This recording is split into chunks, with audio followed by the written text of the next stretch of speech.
point. I've fallen from #1 in the world. I was doing crystal meth.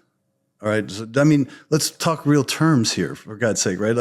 Like I'm doing one of the most addictive drugs, recreational drugs in that exists. I'm trying to harm myself. I mean, like, I hated my life. I hated it because I didn't know who I was. I didn't choose it. Was there a contradiction in the good that came with it?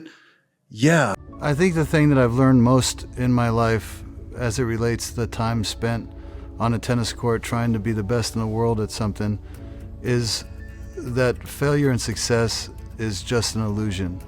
You know, I went to #1 in the world thinking that was going to be the end all, thinking that, you know, making my dad happy about achieving that goal would somehow satisfy some deep place and make me love what it is I did or make me engage with what it is I did. And the truth is it didn't. I got to #1 in the world and I'd never been so disconnected as I was at that point in my life. And so as a result, I spiraled. I fell to 140 in the world.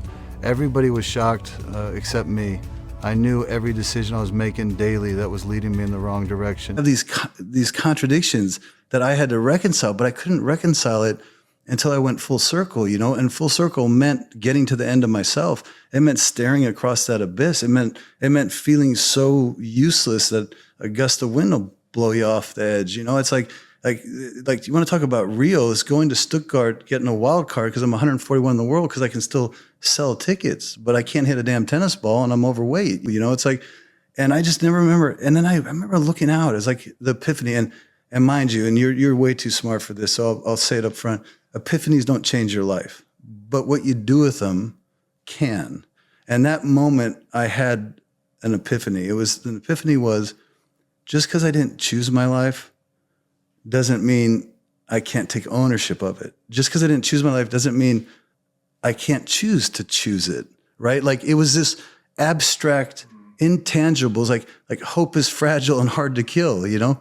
Like I'm sitting there with no more hope, but there's a glimmer, right? Like there's a glimmer. Like if I feel like a piece of shit, well, isn't that a good like growing ground for a seed? Like maybe something can grow out of this. Like it's like hope is hard to kill. And I held on to that epiphany and I held on to it. And I spent the next couple months trying to figure out what my reason was going to be to use obviously a gift that I had and a life that in a lot of ways gave me so much, but in a lot of ways it took so much, right? Like my childhood and like, right? So again, perspective. And I saw the show on 60 Minutes. It was a KIPP program, Knowledge is Power program. It's a charter school operator. And I watched these two guys, Dave Levin, Michael Feinberg, and they were educating these children in the most economically challenged areas, and they were empowering them and changing the trajectory of their lives. And I remember watching those kids, and I saw myself, you know, like, oh man, I saw myself. And I said, you know, maybe that is my reason right there. Like those kids don't have the luxury about bitching about being #1 in the world, right? It's like that's when I committed to like building my own charter school. I took out a $40 million mortgage, a $40 million mortgage. Ambien is no match for a $40 million mortgage. And I built my own charter school when I was 141 in the world, because you know what? Then you had to do it. I'm going to use tennis like it's used me, right? I had to. I didn't have a choice, but I had my reason, right? I had my reason. My reason was something that I was connected to, but was much larger than me. And that's why I would have always been a better team player if I was a team sport player, if I had any athletic ability. You know, it's like, I was connected to my team, and it was like I was on a court, and all of a sudden it looked different. People are saying I'm playing the Challenger, flipping on the scorecard. I don't know how Naomi sees that. I can tell you how I see it. Like people said, like he's humbled. No, that's not humbled. Humbled smoking meth in your living room. That's what humbled is. Being out here having your reason for what you're doing, that's called grace. I mean, that's just called a gift.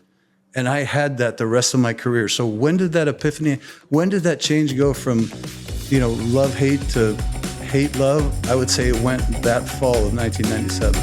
And when I got to the bottom, I had a big decision to make. Either I was going to quit or I was going to start over. And that's when I decided to take ownership of my life decided to find my reasons for playing, and I did. And I went to work every day by setting daily goals and telling myself, I don't know if I'll ever be back to number one, but I know one thing I can do, and I can be better than I am today. I know I can be better. I know I can control what is in my control, which is my work ethic and my discipline and my focus and my relentless spirit of trying to make myself that one day better. And in doing that, I'd never been so connected in my life, and not believing that I'd ever reach number one in the world again. One day led to the next, built a lot of momentum, and when I finally got back to the top, it wasn't the same as being at the top the first time. I felt like I was really engaged, but no more engaged than I was at 140 in the world. What I learned mostly through that journey is pretty simple. Failure and success is an illusion. The only thing that's a reality is the way you choose to engage with your life today on a daily basis. So I hope you wake up every day with certain goals and objectives, and you don't let tomorrow affect what you're doing today, and you don't let yesterday affect it. There's a reason why the front window in our car is a lot bigger than our rear view mirror, but if we don't take care of the engine, if we don't take care of how we're living, we won't get to what's in front of us. So focus on today. Fuck the past, fuck the future. To the present moment, I'm locked in. Trust me when I tell you this. Life is a plump, juicy, wet peach.